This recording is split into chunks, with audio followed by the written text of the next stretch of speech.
Good morning. I'd like to welcome everyone to our Community and Neighborhood Enhancement Advisory Board meeting for April 1st, 2019. I'd like to call our meeting to order. First order of business is to approve the minutes of our last meeting, which was March 4th, 2019. Move to approve. It's been moved and seconded. All in favor say aye. Aye. Aye. All opposed? Very good. Thank you. First item for discussion action would be street resurfacing projects. Good morning. Good morning. My name is Mike Clark. I'm with the city's Public Works Department. Thank you for being here today, the first day of April. Looking back at March, while the metro area experienced occasional rainfall, we also enjoyed significantly warmer temperatures, particularly in the latter half of the month. The warmer weather led to progress in many of the sales tax projects and other efforts, so much so that several contractors reached out to the team last week and requested additional work be assigned to them. We will present updates today on construction, design, and financing, and you will be asked to consider an administrative matter as well. As is normal, we will use staff members from the Better Street, Safer City team to present information to you. If you have questions at any point, please stop us and we will do everything possible to provide an answer. With that, I would like to introduce Brock Miner, who will start the presentation today by providing a construction update on resurfacing projects.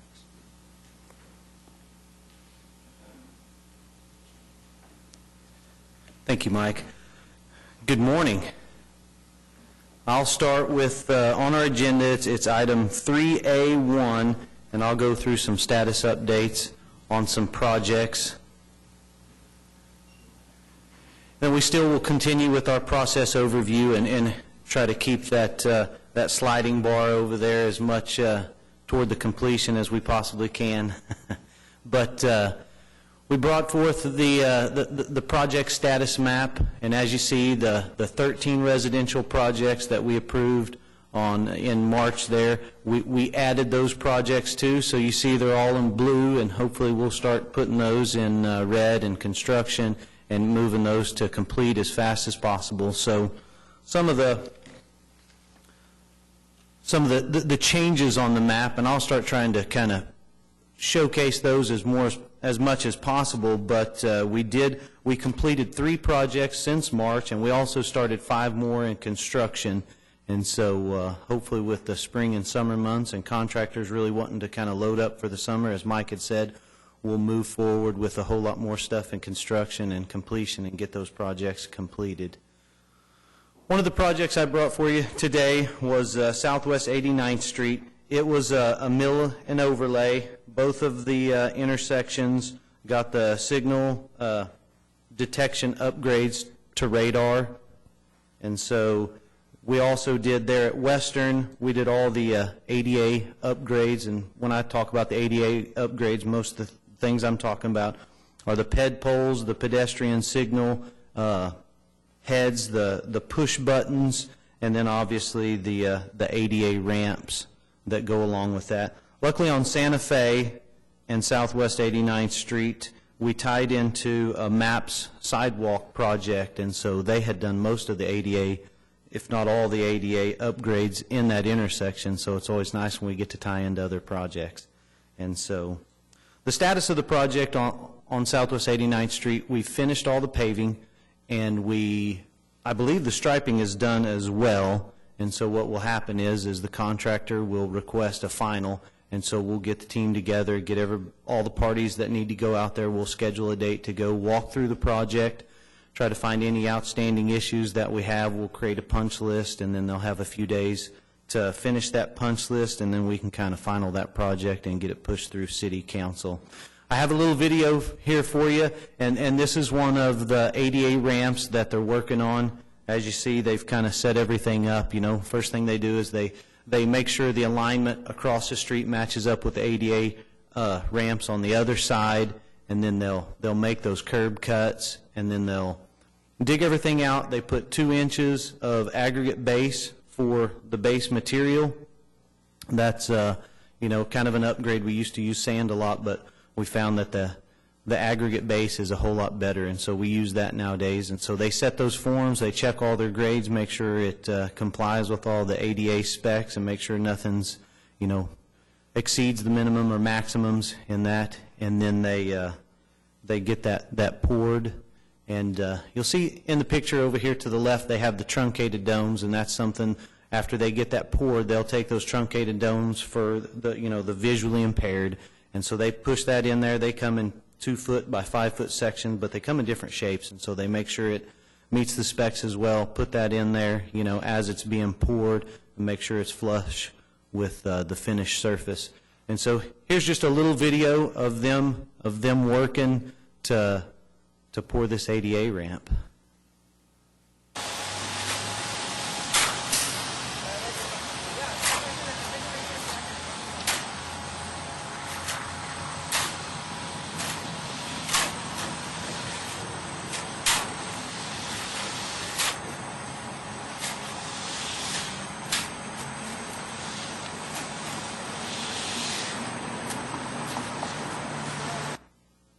And as you saw, it's pretty labor intensive. It's some of the start of everything. Usually they try to get in there and they do all the curb and gutter replacements. And so they try to find any of the low spots and everything, get the curb and gutter section, the concrete work all finished, and all the ADA upgrades as well, because whenever we finish the paving and restripe that, we want to make sure everything lines up with that. And that's kind of a hands-on type work, so it's a little slower process. So sometimes when we start a project, sometimes it'll take a few weeks to get all that stuff done, but then once they get in there and they get to mill and overlay it, it goes a whole lot quicker. The next project I have is Northeast 63rd Street, Kelley Avenue to Martin Luther King. And this project, picture looks like it's kind of distorted there a little bit, but you can see some water. It had just rained, right when they took that picture. But it's a very wide street, and same thing, both intersections got the signalization upgrade, and most of this was asphalt, mill and overlay, but there was a portion of concrete right there in front of the National Cowboy and Western Heritage Museum. That intersection there is concrete, and we did fix a few panels that needed to be replaced, and so we upgraded that. We also, one of the transit bus stops, we did an upgrade in that. Whenever we do these mile stretches of road, if there are transit bus stops, especially if they don't have a pad, we go in there and pour a pad, and we make sure it meets, even when they do have a pad, we go in there and make sure it meets the current specs. And so you'll hear a little more about the transit sidewalks as we move along. We have another item in here for discussion that we have. But it's something that kind of upgrades those as we go and try to get everything into our current standard. The next project we got started, and that's one of the 3 out of the 5 that we got started, Western Avenue. It's a stretch of road that has 3 miles, so it goes from Wilshire to Britton, Britton to Hefner, and Hefner to 122nd. Contractor kind of got started on the Wilshire to Britton section first, and part of the process that they have done is they've gone through and all the curb and gutter replacement, and then some of the drainage structures that needed upgraded. One of the things we run into a lot, a long time ago they used to use concrete hoods. So the grates, they had the grates, but then the concrete hoods were concrete, and when those are deteriorated to the point that we need to readdress those, most of the time we have to kind of dig all that stuff down, get back into it, and make sure everything is going to fit the new frames and grates. And obviously we change all the grates out to the bicycle-friendly grates, and sometimes the frames don't fit, so we put new frames, new grates, and then in this particular slide, the next slide here, it shows that we were going to have to put new hoods on there as well. So they'll dig that down, they'll reform everything, address any needs that the structure needs, and then they get the hoods and the grates placed in there, and then they get started pouring back the curb and gutter section. And so here's another little video that I have of them kind of they've brought everything up. They have the new bicycle-friendly grates, and they have the hoods in place. And so here's a short little video of them doing some more work on the curb and gutter section.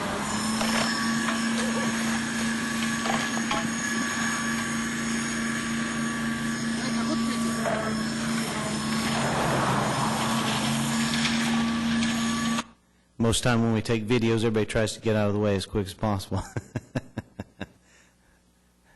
But here's another project that's been ongoing, and that's more of our urban arterial, and so showing some of the processes there. Another thing I wanted to show was kind of the steps in the process that some of the rural sections, most of the rural sections that were really bad, they have thin asphalt. So a lot of times when we go out there and we realize it's thin and we can't build upon that existing structure, we have to either mill that off or reincorporate that into it. Most of the time we try to reincorporate that into the base, the thin asphalt that's over there, if it's a chip and seal or just a thin layer of asphalt. But sometimes, the drainage doesn't really require us to, it won't allow us to build that, the finished surface higher. And so a lot of times what we'll do is we'll mill that surface off and we'll start fresh. And so here's a quick picture, one of the first processes, they'll mill that off, and you can see that they've left a little bit of the existing asphalt there, and that kind of helps them maintain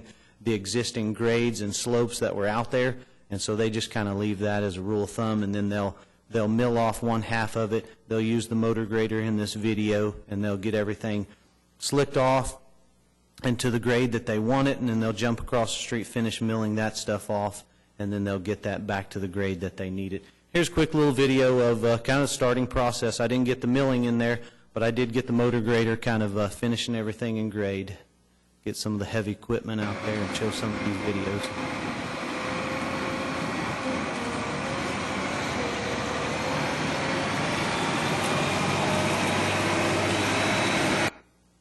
So while they move pretty fast on these projects, you do have a lot of heavy equipment, mobilized in there to do a lot of the work.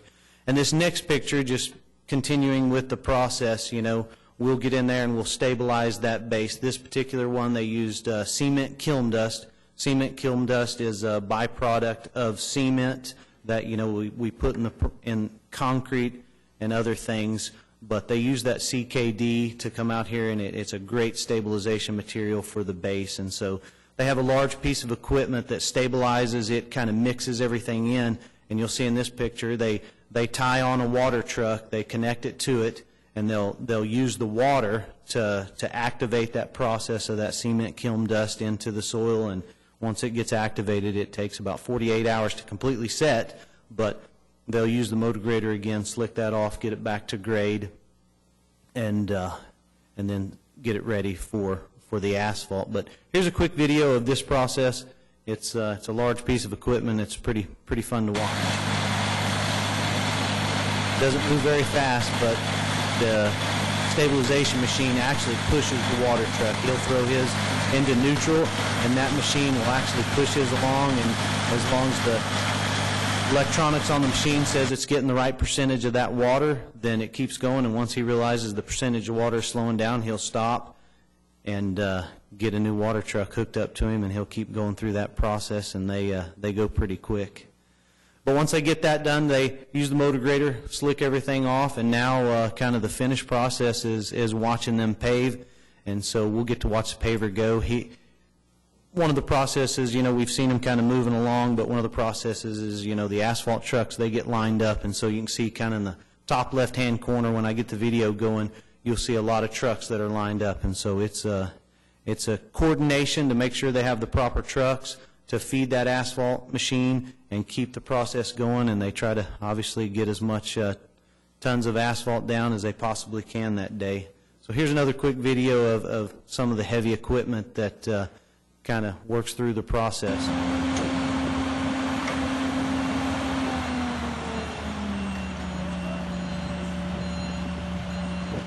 That's him stopping there, and they're bringing another asphalt truck in to get more material, and you can see them all kind of lined up there, ready to go. So it's quite the process. There's a lot of kind of coordinated chaos going on whenever that's happening. The next status update that I bring to you is, last time I brought a few projects when we get out there and we do our kind of final evaluation of the existing structure and everything, a lot of times we see that the asphalt's really thin or it's deteriorated enough that we can't just do our typical, patching of the soft spots and then come in and overlay that. So in those scenarios, we have to go in there and really redo the existing so it's a full reconstruct.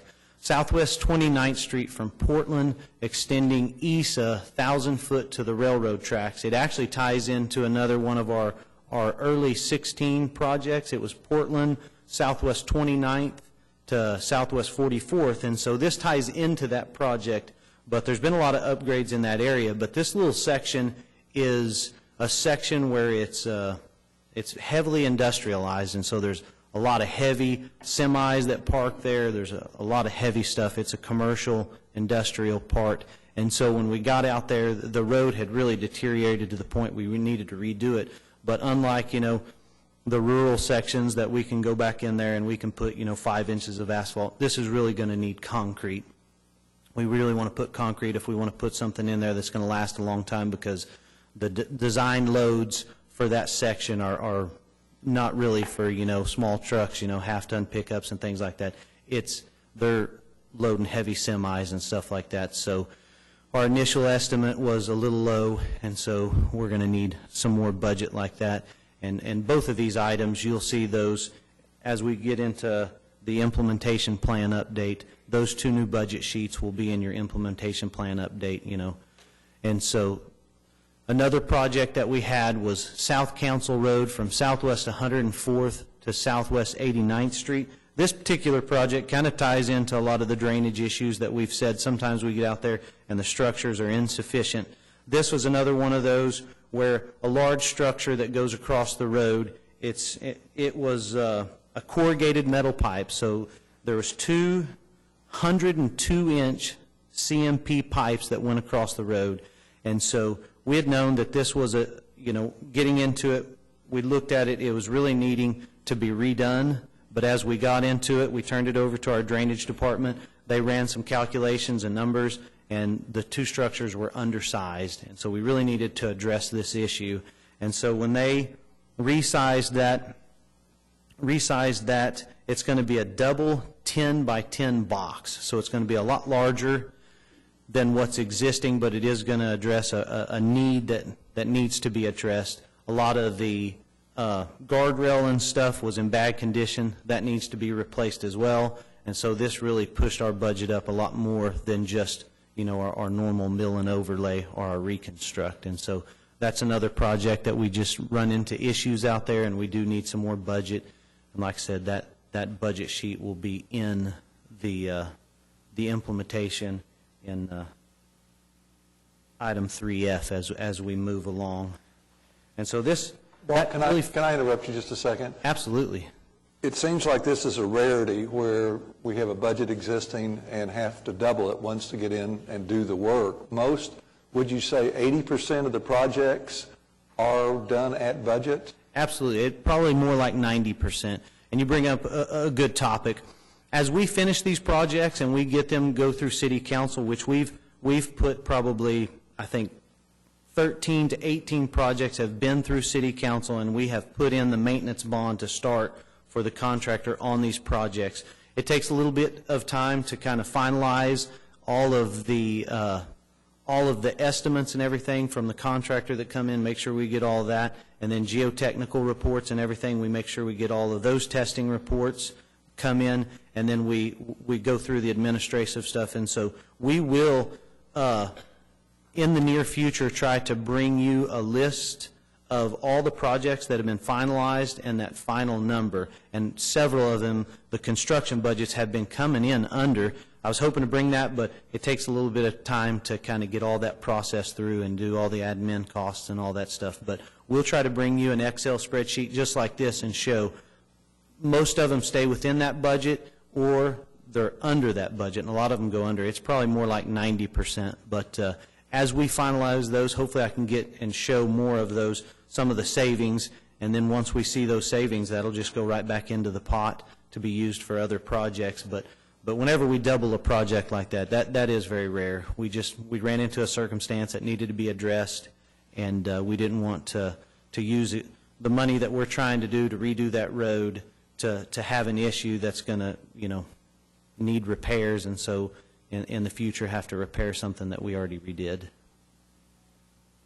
You're welcome. At this point, it moves on to our item 3B, street enhancements, and I'll turn it over to planning.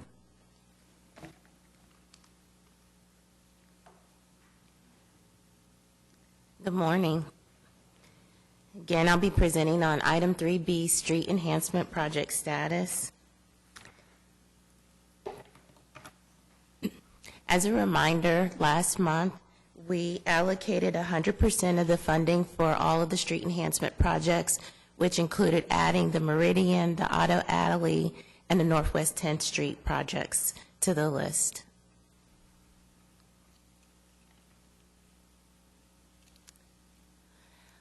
Four of the projects have proceeded through with the advertisement, and as of last week, council approved authorization to negotiate with the consultants for the 4 projects.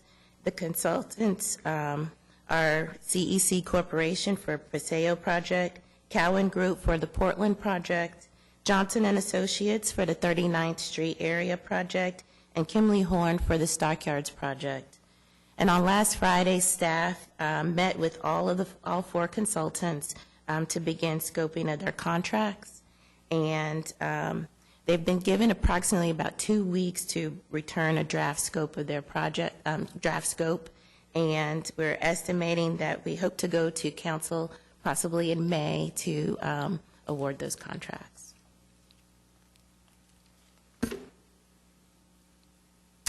The Walker Street project, as I made note last month, 11 proposals were received for the consultants for this project, and we are in the current process of shortlisting those consultants, and staff intends to schedule interviews sometime this month.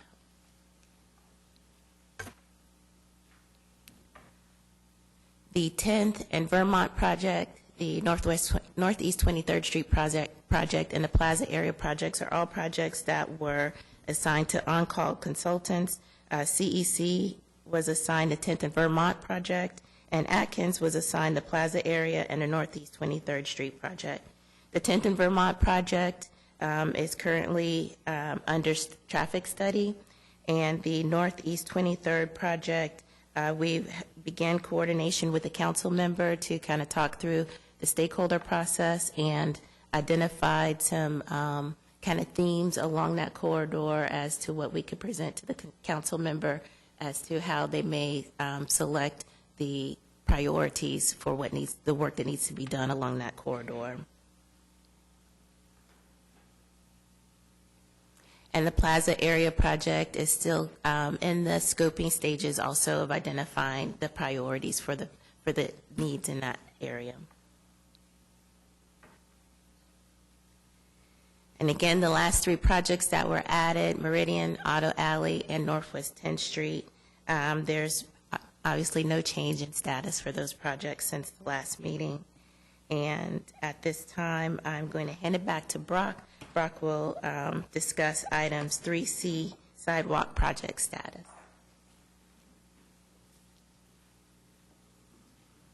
Thank you.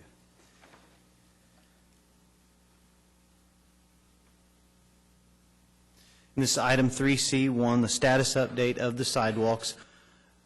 And we kind of relook at some of the different areas. You know, we have the 6 PPAs on 34 streets. We've got the 4 school routes on 17 streets, 4 park routes on 18 streets, and then the downtown sidewalks. And then the transit sidewalks, which we'll get more into. I keep foreshadowing that, but we'll get more into to that in just a second. But some of the projects that we've gotten started is one of the park projects. It's Denniston Park. And on Denniston Park here we have a picture of them working on a lot of that stuff. Denniston Park is kind of right around the May and Northwest 23rd area. The project is really on this work order, we have Northwest 27th, really from Grand to May. I think Grand is right there, I-44 to May, and then Drexel from Northwest 23rd Street to Northwest 27th Street. This particular picture is on Drexel. It's looking north right around the area of 23rd Street. You can see some of the challenges. I know with the paving, there's a whole lot more. There's a lot more of the process and a whole lot more different steps, and there's many things that go on, but some of the sidewalks are just as challenging. There's a whole lot of obstacles you have to go through. You got to figure out the grades. You might have a small curb on the back to kind of tie to the existing grades. There's situations where you need to be right on the back of curb. That kind of makes it a little wider.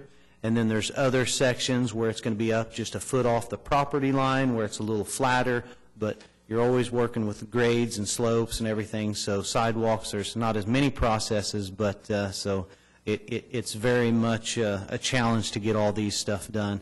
In this situation, they're going through a parking lot. They had the room to get that done, so they're going to create a curb on the backside of that parking lot, but they're right next to the road there, and they're doing a good job of keeping all that stuff. Denniston Park is approximately about 10% complete, so we're really just getting started, but they're moving along. They have a couple crews going, and they're moving along really fast. So I wanted to bring some pictures of sidewalks. I know we've gotten some stuff going, and just wanted to bring that. I have a couple pictures here of the Windsor Sidewalk, and Windsor is one of our PPA projects, and so we have a park, a PPA, and we've just got started on one of the schools. But this is a picture. It looks like in this picture, you know, they've gone through, they've redone the driveways in that area.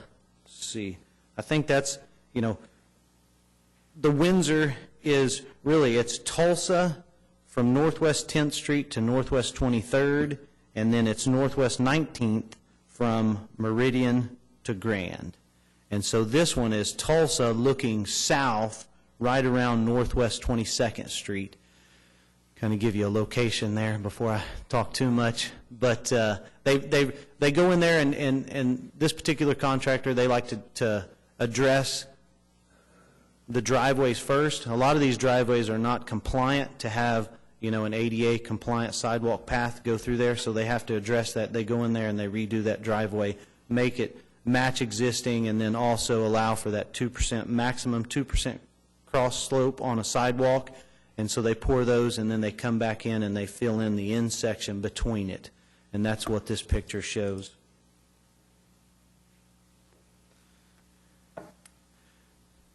And the next picture is one where they have more, it's more complete. The other one showed some fresh concrete on there, but this one is in a more complete process where they've finished that sidewalk, they've backfilled everything, and you can see they've slicked it off, matched existing grades, and made it tie in a whole lot better. And the next step will be to put the sod to match existing sod in that area. And this picture is Tulsa again. It's also looking south, but it's right around the 11th Street area. So that contractor as well has two crews working, one working south, one working north on Tulsa, and then they'll get to the Northwest 19th, but they're moving right along. Next part of my status update is sidewalks is the transit sidewalks. On the transit sidewalks, we had 10 projects. These 10 projects, we approved this list in August. So we went through and we approved the list in August, and then we did an implementation update of all the 5 categories of sidewalk that we talked about. And in the presentation, we went through the whole process, and we got everything approved. But in that September, the implementation plan, we inadvertently left out the 10 transit projects and their budget sheets. So that's something that we're going to address today with the implementation update. But we inadvertently left that out, and so when we left that out, part of the implementation plan, we didn't add that budget in there, the $1.4 million budget, into the resolution that y'all approved and also went through City Council. So that's something that we're going to bring to you today, and it'll be an item in 3F for the update of the implementation plan. But I just wanted to start the process of that and bring that up, that we did approve the list in August, and then we did the implementation update that covered the other 4 categories of the sidewalks, but this one was inadvertently left out, and we just needed to get that addressed. Here's a map of all the different categories, the PPAs, the parks, the schools, the transit, and the downtown. So at that, if y'all have any questions. One question. So the map that we have here is reflective of all the sidewalk projects that have been approved thus far. I think, and it probably includes obviously these implementation plans that we're looking to update as well. Yes, correct. And so, go ahead. No, in the presentation, we had the same map, and we even showed the 10 projects in the presentation in August and in September. But yeah, the list and the budget sheets were accidentally left out. So I think with the only thing then left sort of undefined as far as the sidewalk projects that have been approved so far is this downtown area, because as I understood it was kind of piecemeal or different pieces of downtown sidewalks that are being addressed. No, correct, and we'll bring that stuff to you. We have a few other, we have some of the projects that tie into those areas that are a part of the sales tax, and then we have some other bond projects that also tie into those areas, and I think we had a pretty good idea, but we'll bring that to you as we kind of finalize those areas that have gaps that we can fill in to make sure there's a complete process there. All right, and then lastly, so do we have a status? I know you showed some updates on some of the sidewalk projects that are taking place, and I might just be missing it as far as the information, but do we have a status on like where we are construction-wise with the sidewalk projects? I can bring that to you. I mean, most of the times what I do is yeah, the Windsor, we've put 3 work orders out that covers the Denniston Park sidewalk, and that's a status of about 10%, and that covers those areas that we approved. And then the Windsor sidewalk, which is a PPA, it's approximately 10% complete. And then the other one that we have started is Angie DeBow Elementary School, and in that area it's probably around 5%. We haven't got quite as far, but those are the 3 work orders that include a lot of the different streets that coincide with the 4 schools and the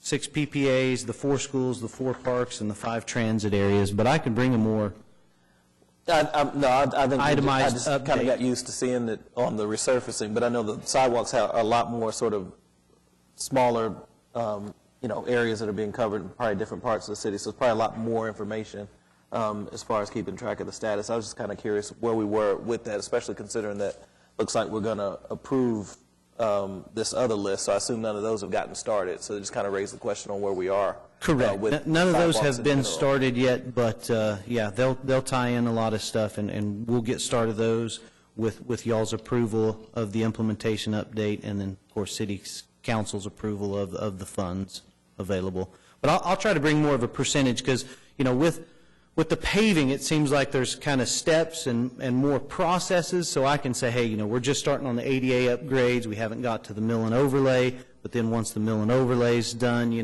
then we know that the striping comes next, and so it seems easier to kind of update you on that process, where the sidewalks, once they get in there, they kind of get going, and they're doing driveways and sidewalks and any other issues that are addressed, and so it seems better to kind of present more of a percentage type.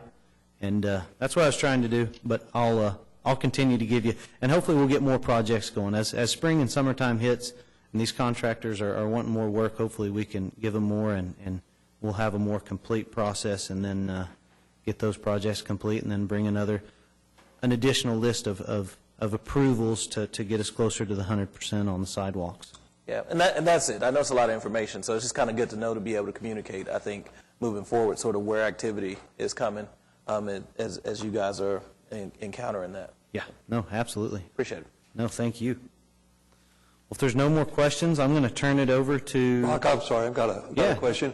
Sure. What kind of feedback on the sidewalks are you getting from the residents where you're going through their driveway and improving it, obviously? I think it's always a process. It's probably 50-50, but I think the sooner we can get past it seems if things go slow in front of people's houses, I think they're more than willing. They appreciate the upgrades and they're more than willing to accept it. But when things get slow in front of people's houses, I think that's when they get frustrated. So the quicker we can finish a process, and that's the whole process, finish the sidewalk, get the backfill done, and get that sod in there. Once they see that, okay, well, I know it doesn't look great right now, but if I can see that right down the street and show that, okay, well, that's how mine's going to look, I'm okay with that. So usually when we're going down the street, we try to move as quickly as possible, and the majority of the time when we get more stuff complete and kind of show them that finished process, they seem to be okay with it. I think more than anything, they just want to be informed. And so we have flyers that we put on there and say, hey, this is the project. It's going to start here in a little while. And then whenever we get to that point where we put out like a 48-hour notice and try to work with them as much as possible. But things get missed, and sometimes we get the bad calls instead of the good ones. But usually when we finish the process, most all the calls are pretty good. And I think in these areas where they're really needed, where they're around schools and they're around parks, I think they're going to be received well. But we'll, as we make a whole lot more progress, I'll be able to report more information and feedback that comes.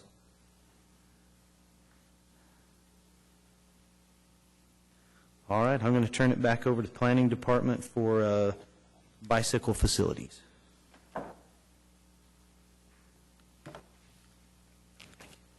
Thank you, Brock. We're doing a lot of tag teaming this morning. Just a very, very brief status update on item 3D, bicycle facilities.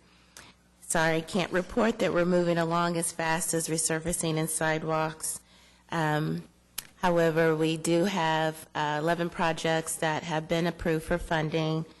Projects 1 through 6 and Project 8 are kind of on hold right now. We have a consultant assigned to these projects. Atkins Consultant has been doing the design for these projects. Those are slightly on hold, mainly because we're trying to coordinate other overlapping projects and funding sources. So, for example, number 3, Arterial Deep Fork is going to extend and connect to the Deep Fork Trail, which is under design right now by half consulting. And so we're working to make sure that that portion of that project is either somehow going to be designed by them or somebody else, and just making sure we're coordinating the design of that project. The same thing for Villa North and Grand Independence. Those two projects happen to kind of overlap and coincide with the Northwest BRT corridor, and so we want to make sure we don't move ahead too fast and have any implications there with the beginning of the Northwest BRT project. So the project that we have the most reporting on right now is the Springlake project, and the Springlake project extends from Martin Luther King Avenue near Metrotech down to the medical community. We've met with a consultant on this. This one has, all bike projects are going to have some challenges. The designs are new for the city, and so some of the challenges here that we're working through are how to get the cyclists through the intersection of Kelley and 36th Street, and also through the intersection of 23rd and Kelley. Some other things that need to be taken into consideration here is we missed a little window of opportunity where there was a 2007 bond resurfacing project along Kelley, particularly between Northeast 36th Street and 23rd Street. So that area has been resurfaced and restriped, and it went from a 4-lane down to a 3-lane cross-section. And the segment between Northeast 27th Street and 23rd Street would have been an opportunity there to try to actually get some on-road facilities. So we missed a small window there of opportunity, and so we're working through how do we accommodate the facility without without messing up the existing new structures there.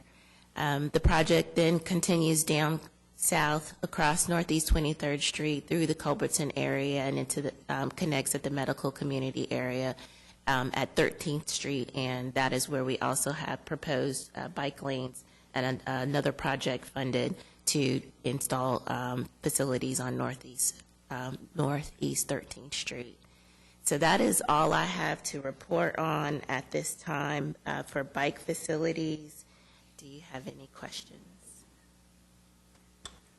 Are all the facilities that are being proposed, are we essentially talking about striping on the streets, or could you kind of alliterate, I guess, since this is the one that's being undertaken right now, what kind of facilities in particular are being put in place?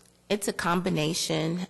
So right now, we're proposing along Springlake, which is the section between North Martin Luther King Avenue that goes down to Northeast 36th Street. There, the cross-section is relatively wide, and we feel that we would be able to accommodate bike lanes on that segment of road.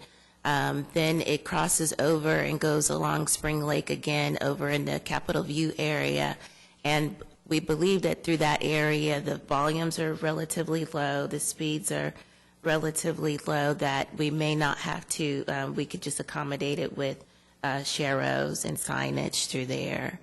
And pretty much, I believe in the southern section through Culbertson, we may have enough right-of-way where we could accommodate bike lanes through there. So it'll be a combination of actual bike lanes and sharrows through the project. Would there be an opportunity to see, I think, how the facilities are going to be lined out? And I think we might have talked about this in previous meetings, but as you get closer to implementing the bike facilities, I'm thinking about, I think you just kind of detailed what was going to happen in this one pretty well, but just thinking about as we move forward, it would be nice to see where we have bike lanes versus sharrows, and I'm not sure if we are looking at any like actual protected bike lanes or anything of that nature in any of the facilities either. So it's nice to know that we're doing something, but the something actually could be really different, compared depending on whether it's just a striping in a street versus a protected bike lane, for example. So I'm not sure, is that a question? Well, my question would be if it's possible to see more of the information that you just provided as we move forward in talking about the status of the bike facilities. Yes, of course. The goal is that the consultants will provide a set of plans that we will have. It's just a little too soon right now. So I just wanted to at least have something to kind of bring forward to you. That answers. So a little preliminary right now. But yes, we will definitely have a set of plans eventually for each of the projects that I'm not sure what detail we'll be presenting to you, but we will have something in hand. Any other questions? Again, I'm going to hand it back over to Brock, and he is going to follow up with item 3E, trails. Thank you. Thank you.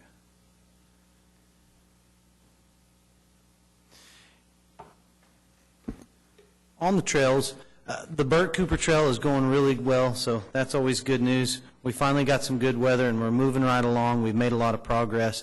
We've actually paved all the way up to the Red Rock Canyon Grill, and we've gone a little north of that. So we're actually in the Phase 6 on our map, and we probably lack maybe a couple days of paving. So hopefully we can kind of string together some good weather. We'll finish out this paving hopefully this week, and then we can schedule striping, and then I'll bring you some good pictures of a finished product coming up. Another project that we're kind of finalizing the design is the Lake Hefner Overholser Trail. Hopefully we can get the construction going on that within the next few weeks. We'll kind of finalize that design this week. Hopefully we can work with the contractor and get them scheduled and hopefully get them going within a month. And so that's kind of a short update on the trails, but we've got a lot of design on the trails, and we're just kind of finalizing it. And with trails, on the existing structures where we're kind of repaving those or we're adding structure to it, the spring and summertime is going to be where we try to push most of those work orders out because it's a thin lift, and so, got to have 50 degrees and rising, and so as spring and summer gets here, we'll have a lot of those days, and hopefully we can get in there and coordinate with parks and all the events that are going to happen, in the summer, kind of, more people are out on the trails in the summer, but it's also the best time to get out there and work and get paving. So we'll work diligently with parks and all the events that are going to happen, and hopefully get a lot of progress and hopefully bring some more good pictures back to you. If there's no questions, I'll turn it back over to the Parks Department, and they're going to kind of go over one of our new trails and kind of discuss a little bit of the Deep Fork Trail. Good morning. I'm Melinda McMillan-Miller, your Assistant Director for Parks and Recreation. I just wanted to update you on one of my current favorite trail projects we have going on that this committee was very involved in making happen is the Deep Fork Trail. You'll see in front of you it's a pretty difficult map to see because it's a 4.5-mile long trail that connects Katy Trail on the east and goes pretty much due west to the Grand Trail up by Nichols Hills. The process on this is with Half & Associates is the lead consulting design firm working very closely with ODOT. They are actually just about to 30% plans are due May 1st. They've just about finished doing all the hydraulic studies, utilities, easements, property ownerships, rights of ways. OG&E has been a good partner in this as well in order to help us use some of their property that they actually own to put some of our trailheads in. The whole project overall, though, is really turning out to be a great asset in this area. It's one of the most scenic areas of the city that we have. And it goes in and out of woodlands over the creek itself into high plains.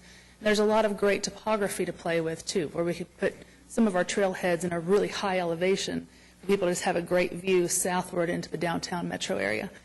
So it's a very exciting project. I think that we'll have some great amenities to add to this as well that makes it not feel just like a park, that will have some, or not just like a trail, but have some park amenities that will help people, especially who live in the neighborhood south of the trail path, to be able to get into that area and really enjoy it as a family instead of just having a straight speedway just for bicyclists. So just kind of give you a recap on how your involvement is with this trail. We received $1.8 million in ACOG TAP grants. We had $3 million from the 2007 GEO bond proposition. And then this group allocated $3.2 million in trail money to it and $3.1 million in bicycle funding to it. And that bicycle funding helps get us a connection on Arterial Avenue up to Deep Fork, like what was mentioned earlier. So we are hoping that once we get our 30% plans in by the first part of May, that we will be able to bring back to you more updates and further status reports as we get further into development and the plan of it, and be able to give you a real good definitive idea of how quickly the Deep Fork Trail will be built and constructed. Any questions? Yes, thank you, Melinda. This is a really important trail for our Oklahoma City trail system. This is what has been referred to as a missing link. And there's been a lot of work done, obviously, for securing the funding. I think there's 8 river crossings on this and 5 trailheads. So this is a very unique riparian area along the creek there. But you're talking about doing amenities, more like a park situation. Exactly. In the MAPS programs, MAPS 3 trails, there's money to build the trails, but there hasn't been money to do the amenities. There's a lot of comments from citizens wanting to have restrooms and drinking fountains. Is that the type of amenities Those you're and talking also, about? That's right, and we call them comfort amenities, seating and some areas where you can rest, areas that are safe off the trail so that you're not in the direct path of oncoming traffic. But yes, those comfort amenities, from drinking fountains, rest areas, benches and shade structures, and just opportunities for, especially for little ones, if they're on the trail, to give them a chance to get off their bikes and play, burn off some more energy before they get back on that trail on their bicycle and move forward. So it gives it, there's a lot of options on this trail just because the topography lends itself to that. And the connections to the residential areas south of it, and even proposed developments in some locations, those developments have great opportunities to really connect those communities into that trail to give them more recreational opportunities. You're welcome. Thanks.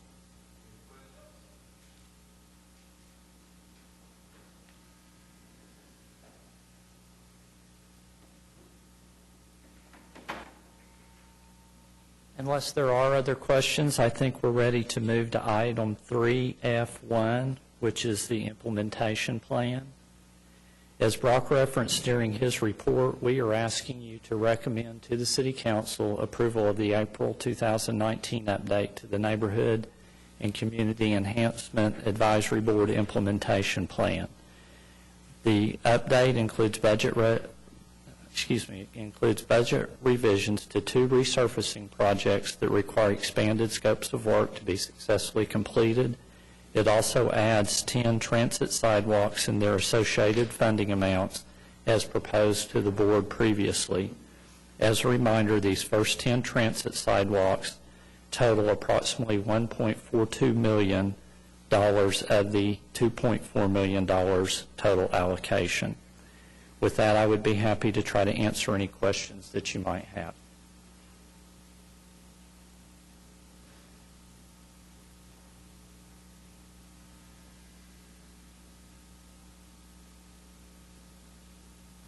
Any questions? We do need to vote on this. I hear a motion, please. Second. It's been moved and seconded. All in favor say aye. Aye. All opposed? Thank you. I've placed copies of the April update on the desk in front of you. If anyone needs assistance with their notebook, please let us know, and thank you again. Thank you. Next is item 4, financial reports. Good morning. The information I'm about to provide is as of the date March 27th. So for the month of March, or most of March, we had revenues of $8.6 million, which continues to be above projections. Overall, we have $125.6 million, which is 6.2% above the original projections to date. Allocations for the program are at $97.8 million. And we have encumbered, or basically awarded, $38.3 million. And expenses for the month of March were $1.8 million. And overall, throughout the whole program, we have expenses of $16.6 million. And that's the status update. Any questions? Move to approve. Second. Been moved and seconded. All in favor say aye. All opposed? Thank you. Thank you.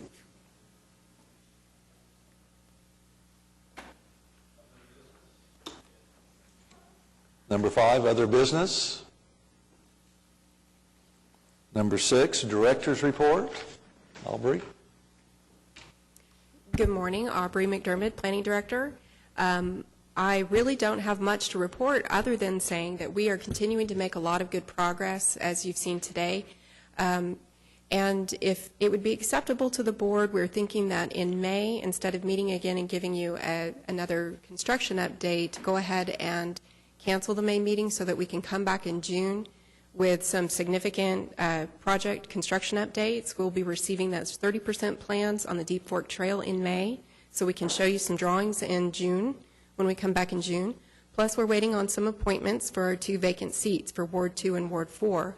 I understand that the Ward 2 appointment will be on the council docket for Tuesday, and Ward 4 we're still trying to get that seat filled. So hopefully if we can take 2 months to give you a more complete project status update and have some significant construction update material to present to you, we can do that in June. Does that sound like an acceptable plan to do that? And then that's it for my update, and other than that, if Eric has anything. Okay. Do you have any questions for us? Okay, thank you.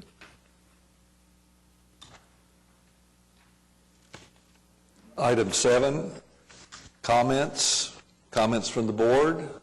Yes, sir.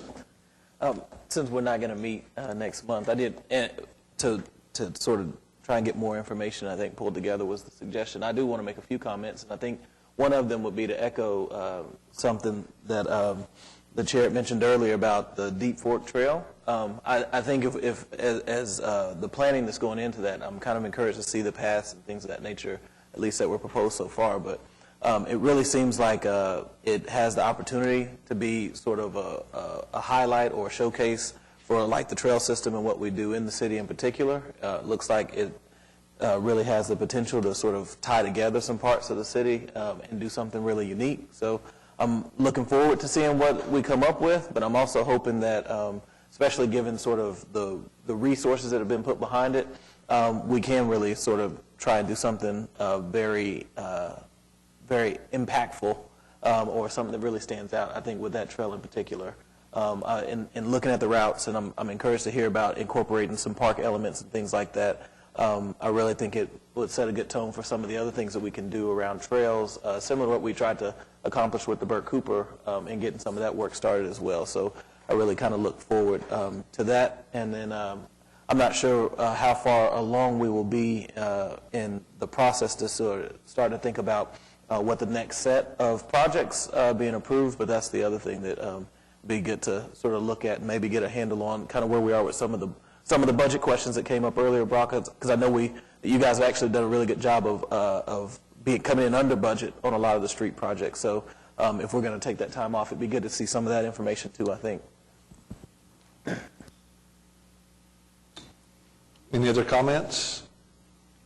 I'll echo what you're saying, that this is a really important trail. I think our city council and mayor are right now still working and putting numbers together for a MAPS 4, and would encourage everyone to contact their city council person and the mayor on ideas to move forward. We've come a long way, but we need to keep the momentum going, and one of the concepts and ideas that's out there is once this Deep Fork Trail is complete, is to take a trail and connect to Arcadia, going from that standpoint, basically from the Katy Trail and Deep Fork connection and going northeast.